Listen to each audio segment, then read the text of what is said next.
Jenna Tico survived the best years of her life by incessantly journaling, scribbling poetry, and distracting herself from questionable choices with potato chips and excellent friendships.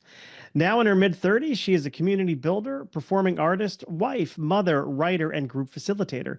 She joins me today on Uncorking a Story to talk about her life and memoir, Cancer Moon: How I Survived the Best Years of My Life. Welcome to Uncorking a Story, Jenna. Thank you so much. Jenna, I'm excited to have you here, and I'd like to always start in the same spot, which is where does your story as an author begin?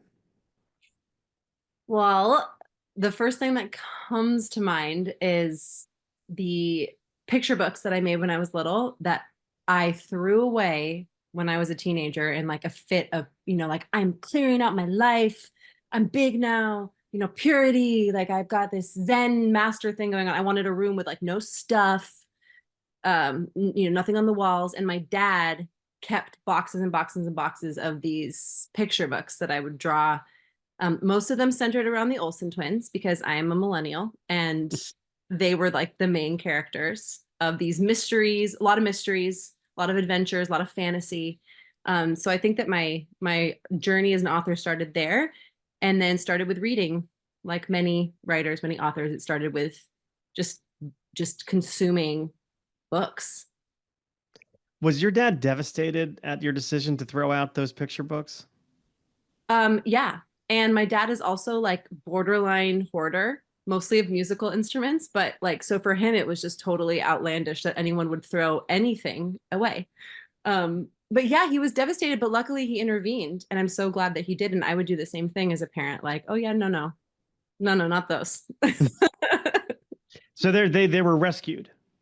They were rescued, yes, and put in a box and then unearthed in my 20s when you know, when I needed to remember myself, and also like whenever he was going through stuff. But yeah, it was good. Well, now they can reside in the Jenna Tico Museum someday when that opens up, right? Like how Mom's presidents always garage? have. Yeah. You've been there. It's her Yeah. garage. Oh yeah. Yeah. It's great. And the admission is really a lot lower than I thought it would be. So. That's good. Yeah, with inflation and everything, I'm glad that they've stayed, in a good place. So that's when your writing career started, when you were really young, putting together those picture books. How did it progress? When did you start writing again? The first time I really recall writing in an intentional way and being encouraged to write was my junior year in high school. And I had a teacher in a zero period class. Have you heard of zero period? That's not a term that I'm familiar with. Okay, it's a 7 a.m. class that you go to because you can't fit it in your normal schedule you're trying to do. For me, I was doing all this theater stuff, so I had to do like English at 7 a.m. That should be illegal. No one should be doing chemistry at 7 a.m. It's dangerous, right? But I did it, and I did English my junior year at 7 a.m. And we bonded over being incredibly tired. And the teacher was really, really enthusiastic about writing, and he really like encouraged our angst. Like he brought that out and he rolled with it. And so I was like, oh, I've got this outlet that is perfect for kind of channeling some of that angsty stuff that I'm feeling. And he read it and he encouraged it, not only for me, but for others as well who remember that. So that's when I began doing it and feeling that process of like, oh, this is hard, but rewarding. Um, and yeah, it began to transform, not just from something that was done as a kid and really freely, and then to being more like, oh, you do this for essays, you do this for school, and to being like some kind of fusion of this is cathartic, but it's also academic in a way, or it's also helping me transform an emotion. It just kind of became the synthesis, and um, that that's continued. Yeah. I mean, it is interesting because writing is one of those things where we have to do, right? You have to learn how to write. And for school, you have to do it because you're made to do it. But then there comes a time with some of us, certainly not all, where we start doing it voluntarily because we enjoy it. And I don't know if that makes us sadists or what, I think but so. Yeah, I think we love pain. I think we love the process of thinking of like, just destroying ourselves over and over. I mean, I don't think writing has ever gotten easier for me. It has gotten more fun, but mm, it's never really gotten easier. And I think that was an important Like, is it still uncomfortable? Yes. Um, and I don't know if that's ever going to change. I've stopped trying. I've stopped wanting it to. Well, I think it has to be uncomfortable because it requires so much vulnerability, no matter how much practice you have at it. And, if you're writing and you're always comfortable when you're writing, maybe you're not pushing yourself enough. Maybe you're not challenging yourself enough. Maybe you're just watering everything down. Yeah. I don't know. That's the way I kind of feel about it, is it has to be somewhat uncomfortable. Like there has to be a little bit of struggle in there. Not that it's pain or torture, but there No. has to be just a little bit of tension, right? And tension, they say, drives story forward. So I guess there has to be. Yeah. Yeah. I just think we're conditioned, at least I was, to seek out things that felt easy, whether it was a relationship or a career path, and not necessarily easy like 100% of the time, but I wasn't really, at least in my younger years, given that like mentorship to say like, yes, this is hard and you can do hard things. It was kind of like, well, what major is are you already kind of doing? What are you most in? What is easy? What relationship feels easy? And I think I probably cut and run on things earlier than I would have if I had been really told it's okay. um I struggled plenty, but I just didn't have a lot of adults in my life saying like, own the struggle. Yeah. Like, you can do it. So I think about that a lot, and I did get that eventually, but it was after I was like struggling so hard that I was like, well, help me. And finally I had adults be like, yes, this is what it means to be a person. Like, Right. yeah. Right. Yeah. I think maybe as parents, we do our kids a disservice by trying to make their lives easier. I mean, I certainly know, I look at the way I was raised, and my mother did like to see us struggling with anything. And I think, maybe if we did struggle a little bit more, if we did have to fight a little harder, we would have been a little bit better off. And, Hmm. and kind of learned from those struggles and enjoy and then felt the enjoyment of overcoming something. Sure. But I think sometimes our knee-jerk reaction is, oh, let me make it better, let me make it easier, let me just do something to take away the struggle that you're facing. Oh my gosh, I mean, I think any parent would want to do that. And I guess, I mean, I feel truly privileged that I didn't struggle growing up with things like hygiene or food on the table or a roof over my head. I mean, my basic needs were met. So I'm so grateful for that. And then, but on top of that, it's like, well, where is the like the struggle in the things that are not your basic needs, but are actually the character building, like Calvin and Hobbes, like, oh, it builds character. I always think of Calvin's dad being like, it builds character. But like, yeah, it does build character. And as a parent now myself, I'm like, oh man, that's going to be rough. I can already tell, just to know when to be like, yep, there you go. You got to learn from that one. Yeah. I do like to have a little bit more of a biographical conversation before jumping into a book. But because I know what your book is about, I think we're going to get there. So, what can you share with us about Cancer Moon, How I Survived the Best Years of My Life? Whew. Well, it is an oversharey type of book, so a lot is shared in there. Um, what I'll share about it is that it's, I mean, I've said it was kind of like an equal parts like love letter and like middle finger to the decade of my 20s. Um, I realized in entering into a new decade of my life and becoming a parent at 30 with my first, that I wanted to honor what it took for me to get to that place in a way that wasn't like clean necessarily, wasn't like, and here's all the things I learned and I'm so good now and I'm mature. It's like I really wanted to create a piece and put together a piece of writing from an earlier time in my life that was still really raw and captured a lot of what it felt like to be going through that time without the like wiser perspective that just comes with time and comes with age and experiences. So Cancer Moon is a mishmash of essays and poetry and some like free form pieces, some palette cleansers, I called them, that is by no means comprehensive, but does span a journey of a decade, of a coming of age decade, where I felt like I had been told it was going to be, quote unquote, the best years of my life. And it was really challenging. It was very growthful, and it was not linear, but it was very transformative. And I had all these pieces and I wanted to put them together with some kind of synthesis. And it turned out that the bottom line was that decade of growth, the 20s, but also this experience of feeling everything really strongly, feeling, so much, being told I'm too much.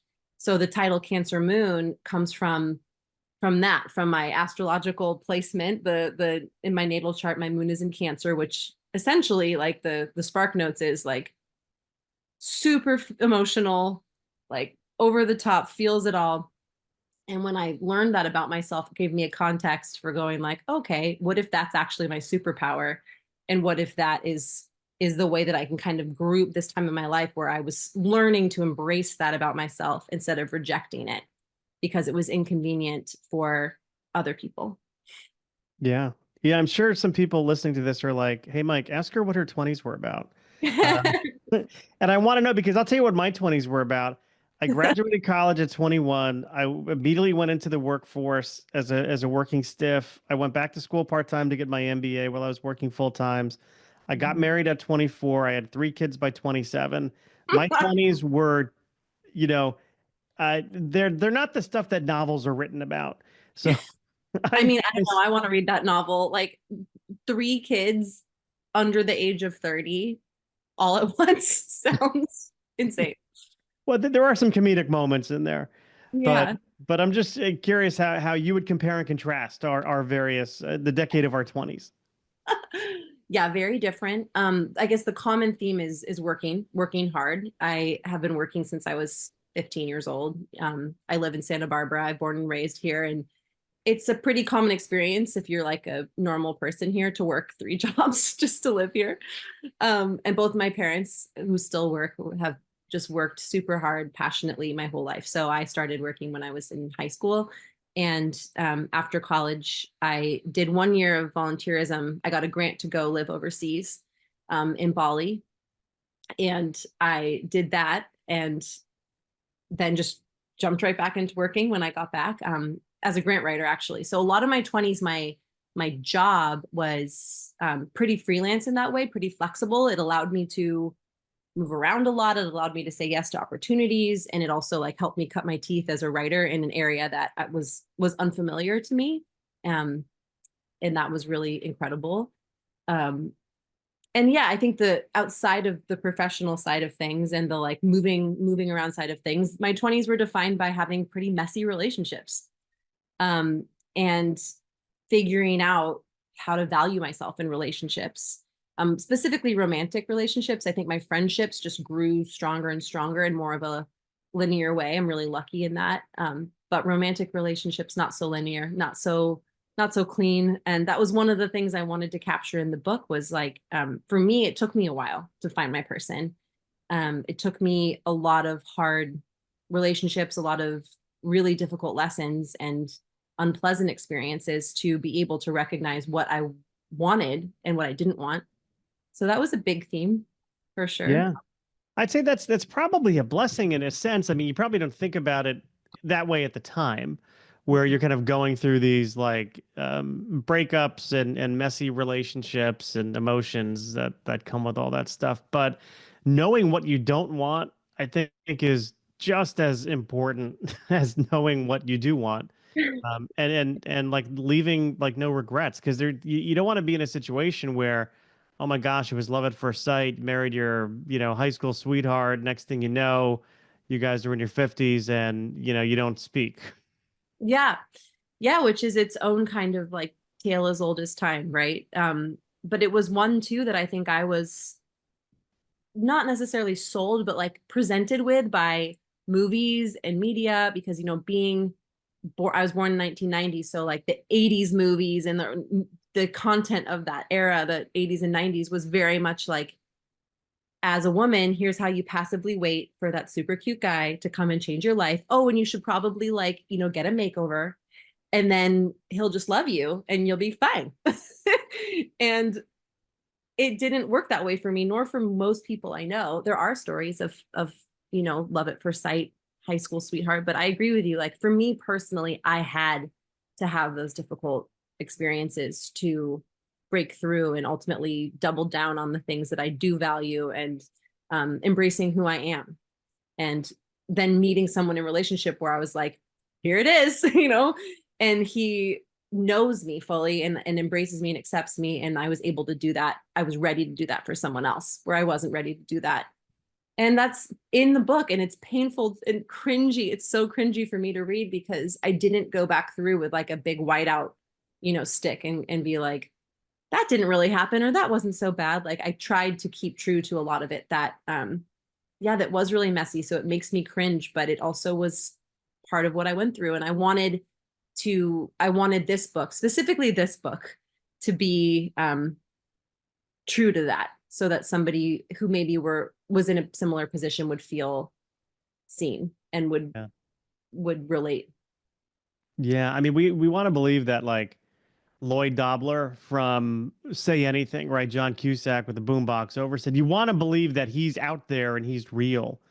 But he's probably not, he's probably not, and you're gonna be disappointed. And you could point to Hollywood as having as being a culprit there, right? Because, and I grew up in the 80s, so I had the 70s movies and the early 80s movies to kind of look back on, which, in some ways I think were a little bit more honest than the coming of age movies in the 90s. But that's I agree. I agree. I you think the know 2000s were real bad on that front. But funnily enough, Lloyd Dobler and Say Anything is not only referenced in the book, but that's the reason the cover is a boombox. Yeah, I was going to ask you about that because when I saw the cover, I'm like, man, that's got to be a nod to Say Anything. But then I'm doing the math. I'm like, well, that's my generation, maybe not yours, but It is. It carried over certain movies. I think, like the Brat Pack and Say Anything, and like the whole John Hughes era yeah. definitely still showed up in my coming of age. I have to say, just to take a little aside here, Ione Skye in that movie, I don't know like what he saw in her. Like I didn't get it. Like I just didn't get it. What didn't you get? I don't know. It just did, Is it Diane that she Court, showed up like in a wedding dress to a high school graduation party? Because that was a little off. I didn't like her. I didn't like her speech. Hmm. You I know, know. I didn't like that speech in the beginning. I didn't like the setting. Like, were they? It was like an outdoor school amphitheater. Like, it almost felt like they were in the Coliseum. Little, there's so many things about that movie when you look back on it that are so problematic, and like his, obsessive behavior too. It's like, yes, Lloyd Dobler is such a sweetheart and he was so dedicated. And he also like just would not, I'm like, Lloyd, look at yourself. Lloyd, like get a hobby, like listen to your friend. But she Right. also, yeah, she's intense. She's got a lot she's working through. Who is his friend? Oh my God, it's been a while since I've seen it. But and this is not meant to be a Say Anything podcast. But did he have a friend who played the guitar? A female friend who was a Yeah. guitar player? Yeah, he had the really cool, I heard, played by Lily something. I forget her last name. She's a great actress. And she was just like serving it straight to him, right? Yeah. And he didn't want to hear it. Um, Great character. Everyone needs that person. I would be really curious to know like where Lloyd Dobler wound up. Like 40 years later, what's he doing? Is he buying something bought or sold or whatever? His speech in the middle of that movie was so good. But God, I wonder what yeah. he wound up doing with his life. Where is he now? I mean, I have lots of guesses. Yeah. Yeah. Maybe we should probably table that though, because we'll be going down a rabbit hole. It's true. Um, so what did you learn or relearn about yourself as you were putting this book together? Such a good question. Um, I mean, it allowed me to appreciate the parts of myself that I think I had still held a little bit of um just not hard feelings necessarily toward, but I hadn't fully integrated or accepted them. And revisiting that allowed me to have compassion for what I think is true of any of us, which is just we're doing the best that we can for as long as we can, like with the tools we have at that time. And it allowed me to revisit that, to forgive myself, it opened up a process of forgiving other people, and in some cases to have actual, in real time conversations with some of the people in the book who I wanted to let them know that I was in this process of writing and putting together a book. And that had a full spectrum of experiences, like 4 people who I reached out to, and every single experience was wildly different, but that was healing in some ways.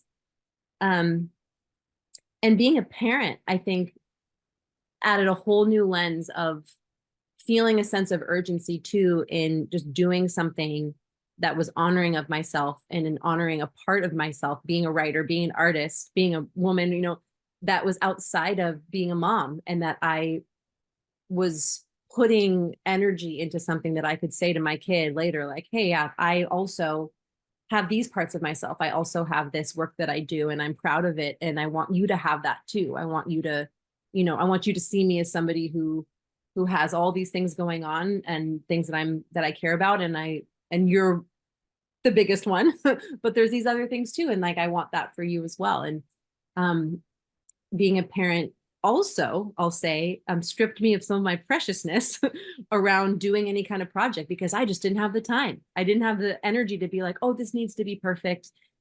It didn't have to. It's not perfect. It's far from it. And it just had to be done. And I felt that I was like, this has to be done soon, because I'm drifting away from being able to relate to this material anymore. And if it's now or never, really. And I don't have the luxury of just spending all my time on only this. I'm going to be doing it, at odd hours of the day. I'm going to be doing it in between diaper changes. I'm going to be doing it in between working and parenting, because I was working through the whole thing as well. And yeah, that was something I discovered. It was really, really helpful for me to discover that I could do that I had what it took to just like commit and see it through, even though it was hard and it wasn't handed to me on a silver platter. It was like something I had to work hard for, and that felt good. You mentioned the word forgiveness. This was you kind of writing this was a way in which you could forgive yourself. Were you carrying some like baggage coming out of your 20s in terms of, either blaming yourself for something or feeling guilty or shameful about some of the decisions you made in your 20s? Yeah, I think so. I think I had a little bit of a chip on my shoulder of like needing, I wish I had like, oh, if I'd only known better, and I didn't know better. That's the truth. And there was also forgiveness that needed to happen in with other people. And I think one of the big turning points for me in kind of claiming my life and becoming more of an adult was to stop blaming other people especially stop blaming other people in relationship, but instead to embrace what had happened, and with an honest eye of going like, nope, not that. That's not okay. Never again. But also to own my part in it, to own my participation in it, and to see it as something I needed to be able to learn and grow. And a huge shift in my life happened, and I named this in the book, when I, stopped blaming my parents, stopped blaming other people or society or whatever it is. And that feels like a big piece of leaving the 20s, is to just kind of claim your life in that way and go like, you know what, that was fun, but we can't do that anymore. It's time to Yeah. just own it. Where did that enlightenment come from? Because that is like a very enlightened thing to do, which is, forgive, seek forgiveness, offer forgiveness, Mhm. forget, and that's true of forgiving ourselves for the things that we did. But like, what was there a light bulb that went off? Did you have like some kind of spiritual awakening? Like what happened? I wish it were that simple, but the truth is it's something I'm still working on. First of all, I don't think it's like a light bulb and then it's like, oh, I'm done, I'm good. Now I've forgiven everybody. Now I'm mature. But the process began for me when actually I took this astrology course. That's the same one where I learned about Cancer moon, like moon and Cancer. But I started learning about the Saturn return, which happens several times in a long life, but in the late 20s. And it has a lot to do with relationship to responsibility and discipline. And I had a former mentor, who kind of laid it out for me in that way of like, this is the moment. Like, if you want to keep blaming your parents, you have like another couple months. And then that's just not gonna feel good anymore. Like, you're gonna have the opportunity to really step up into your life in a new way. Um, and I got in therapy, like lots of people do. Like it was so helpful to have somebody there, like buoying me in discovering the different kinds of capacity that I had. And I continue to really embrace that as a resource so that I can keep coming back to that when it doesn't feel as easy, right? Because now as a parent, it's like, oh, you thought you were good with that. You thought you were done here. You're going to be triggered. Oh, here you are being your mom. Like, just keeps happening. Um, but I was lucky to have some really good mentors come into my life at that time, at the end of my 20s, who modeled for me and asked the right questions, and sort of supported me in thinking about things in a new way. Yeah, I think becoming a parent helps you see your parents in a different light. And it like gives you a little bit more empathy for kind of what they had gone through. Yeah. And you're like, it's like, oh my God, because I see it happening. Like I know I'm turning into, the people who raised me, and I see my wife. I mean, she is slowly but surely becoming her mother. Like it's like from the words we use, the decisions we make, the decision to go to bed at 9:30, it's like, Well, that's just smart. yeah, well, it is smart, and it is, well, more often than not the right thing to do. But it's like, it's funny though. It's like, So funny. I become an old man. Yeah. I'm at 50 years old. I've become an old man, and I totally am trying to embrace it. You know, We all thought we were immune. We all thought we were the exception. And then you come around and go like, nope. yeah, But we can laugh about it, hopefully. that's the only thing we can do, or else it's just gonna eat us up, and we'll die early. Which I don't want to do. Like that's not on my plan.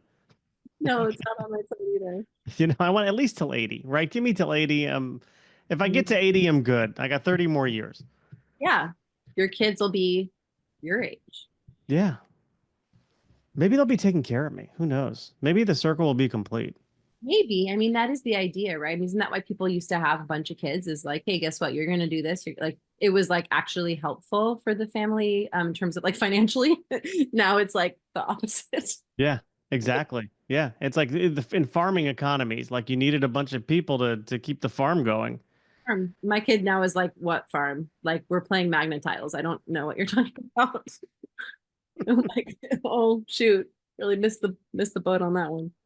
So, writing a memoir, and especially specifically one where you're revealing so much about like a very probably active decade of life. What were you nervous at all putting this stuff on paper and sending it out into the world, and like having your parents see it, and eventually your kids are going to see it maybe? Yep. Not that any of my kids have read any of my books, but I'm just curious, like what was that like? How much vulnerability did that require? Oh, I was terrified. Terrified. I'm still terrified. I think I had to call upon my like the improviser in me, who's I love improv and have done a lot of like specifically in dance. That's the area of my life that I was introduced to improvisation, and um where you're like, oh, this is terrifying, but I'm gonna do it anyway. And that feeling safe and feeling comfortable, they're not the same thing. And that I needed to feel safe, and I did, and I do. I mean, I'm supported in really important ways. And I felt a lot of support from my publisher and from the coach that I worked with on this process, who helped me with the kind of putting together of the actual book and finding the pieces. Um, but I never, but I didn't feel comfortable. I still don't feel comfortable, and I think it was important for me to see that distinction, and embrace it. Because yeah, it's Yeah.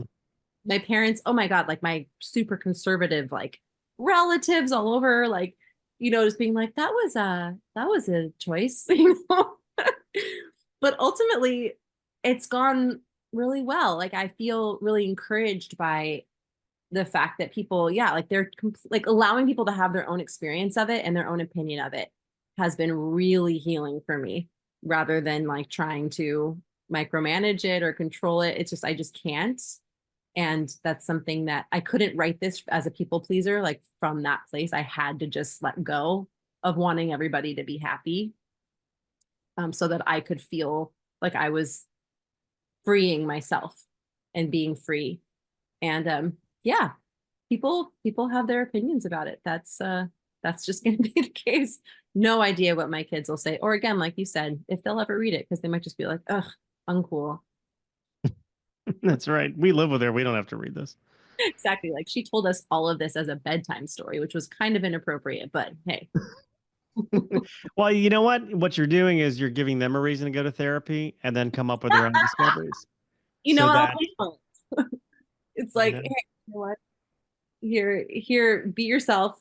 Here, I'm going to be myself. And if you want and need to go to therapy, I'll help you get there. yeah, I'll drive very you. cool. But hopefully, Um, besides that, I'm also what I want to do is to encourage them to take similar risks in their expression and to be a little sooner than I was more owning of their fullness and say like, hey, this is me. This is who I am. This is what I bring to the table. Um, that's what I'd like for them to be able to do.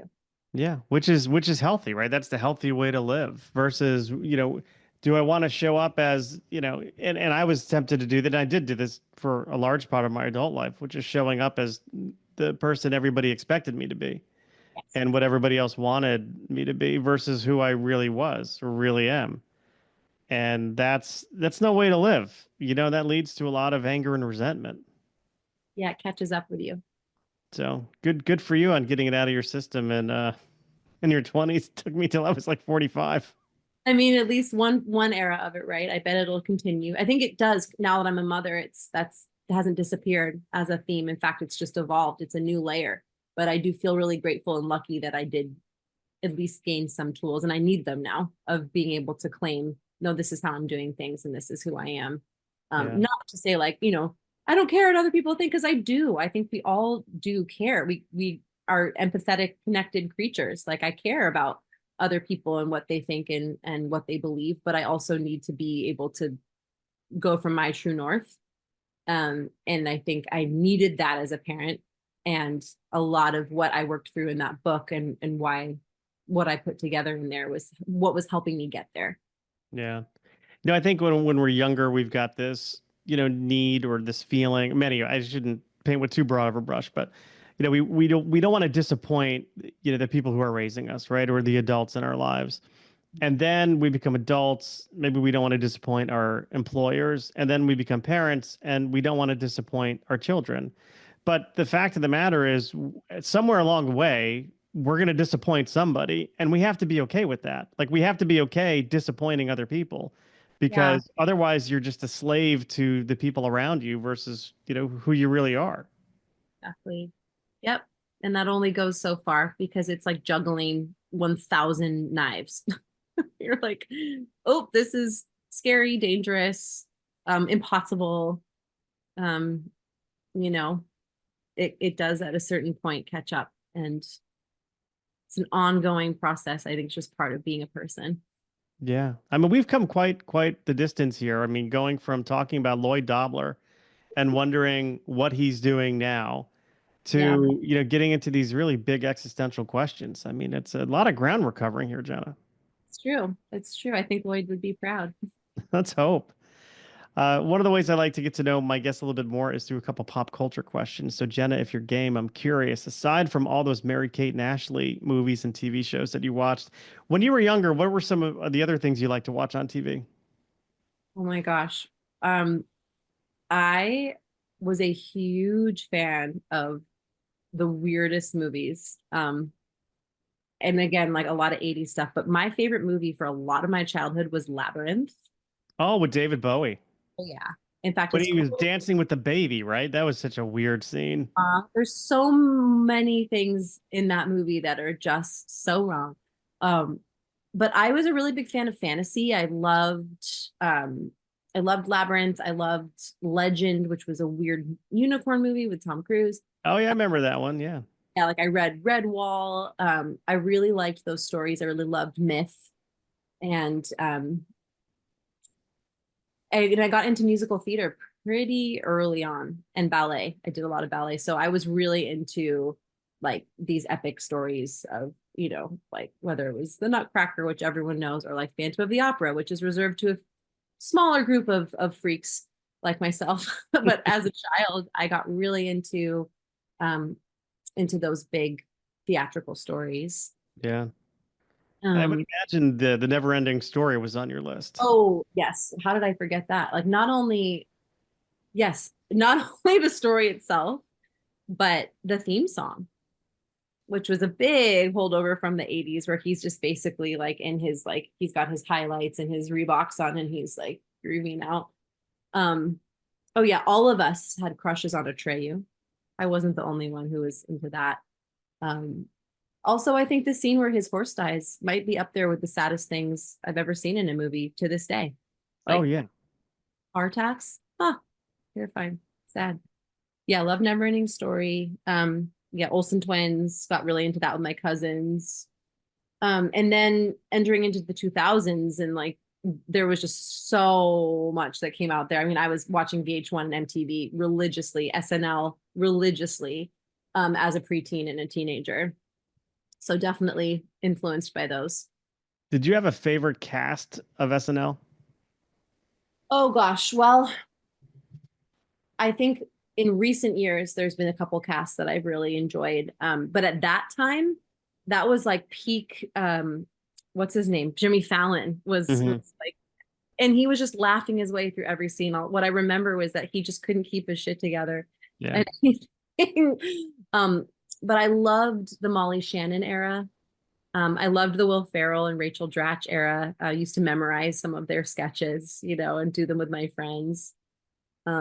Yeah, what I had this theory that we are drawn to the cast that were on when we were in high school.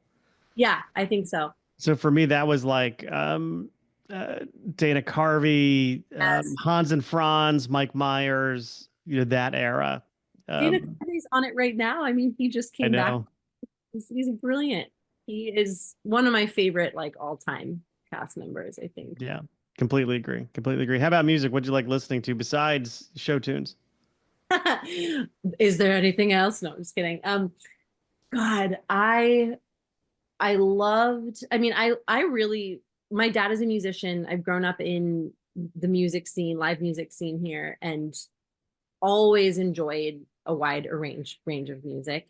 But I think at growing up, I got into classic rock really early. Like I loved The Clash, I loved Led Zeppelin, listened to a lot of like the records that were in my house. But then as a teenager, young teenager, I loved, like Destiny's Child. They were coming on the scene in a big way. Um, I listened to, like everyone, like every good little white girl, I guess, I listened to Britney Spears in 1999. She's off the rails these days, I have to say. But yeah, I loved her. I think a lot of people say this, but the truth is I have a really eclectic range of musical taste because I was also that kid who was like, have you heard this album from João Gilberto? Because like my dad was listening to like bossa nova and I just, whatever it was guaranteed that it was really weird and no one else.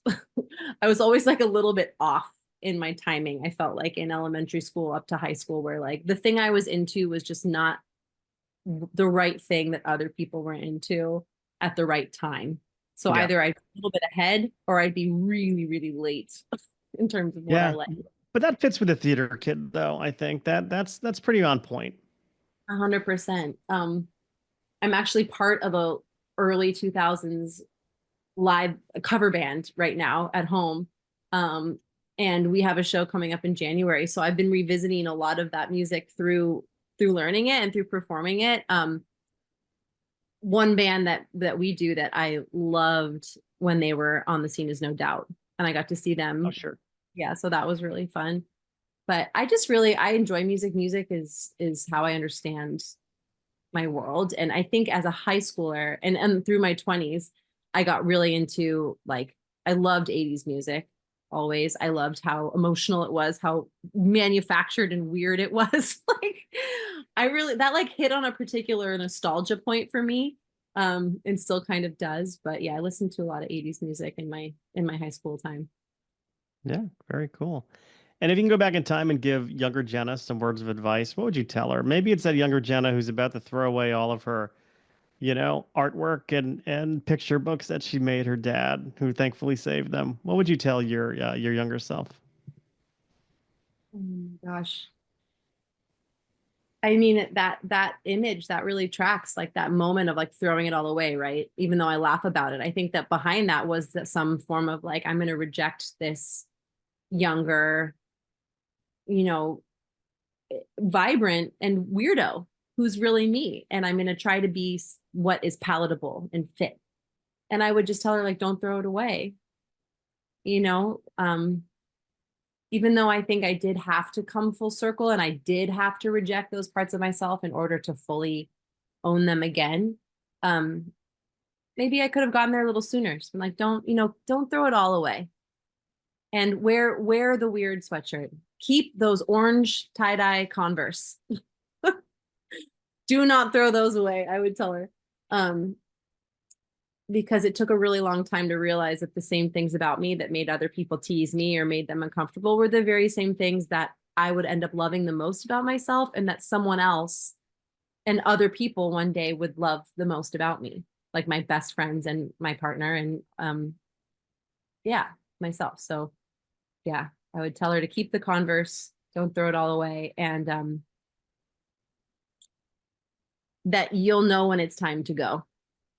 I would say that. I think I struggled a lot with feeling like I was either staying too long in things or not staying long enough. And to just trust, be like, you'll know when it's time. It's okay. Very cool. I love all those words of advice. That was profound. So thank you for sharing that. And Jenna, I'm sure we've piqued some people's interest in learning more about you. I'm curious, do you have any social media you're active on, or a website that we can point people to? Yes. My website is jennatico.com. My social media is media is at Jenna Tico Writes. And I took a break from social media as I went and had a baby just almost 4 weeks ago. But I'm really looking forward to getting back on there because I have some fun readings coming up and signings and events in 2025. So someone wants to follow, they can find me there.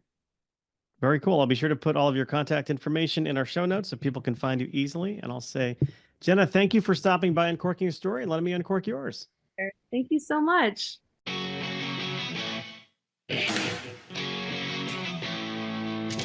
Thanks for listening to Uncorking a Story. If you'd like more information about today's guest or to find out more about Mike, go to uncorkingastory.com.